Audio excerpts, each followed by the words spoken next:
იუსტიციის სამინისტროს ეროვნულ არქივში ცნობილი ქართველი მსახიობის სოფიკო ჭიაურელის დაბადებიდან 75 წლის თავისადმი მიზღვნილი გამოფენა გაიხსნა. ფოტოები მსახიობის 40-ზე მეტი თეატრალური და კინო როლიდან კადრები გადასახები მოედნიდან და სოფიკო ჭიაურელის ცხოვრების ამსახველი უნიკალური ფოტომასალა ეროვნული არქივის საგამოფენო სივრცეში რამდენიმე დღით გამოიფინება.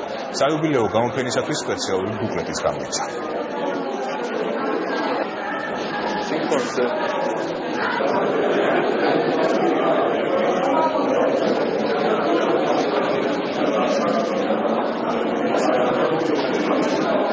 ძალიან საინტერესო ფოტოები აქვს შემონახული და საშუალება მისცეს ამ გამოფენით ერთის მხრივ სოფიკოს პატივი მიაგეს მის იუბილეს 75 წელს გახდებოდა და მეორე მხრივ ადამიანებს საშუალება ექნებათ კიდევ ერთხელ ნახონ გაიხსენონ სოფიკო.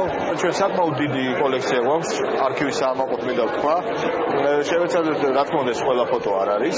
ამოვარჩიეთ ყველაზე ესეთი მნიშვნელოვანი თავისთავად საინტერესო ფოტოები, ქართულ საზოგადოებისთვის საყვარელი ფილმები, სპექტაკლები და სოფიკო ჭიაურელის 75 წლის იუბილესთან დაკავშირებით მოვაწყვეტეს გამოფენა.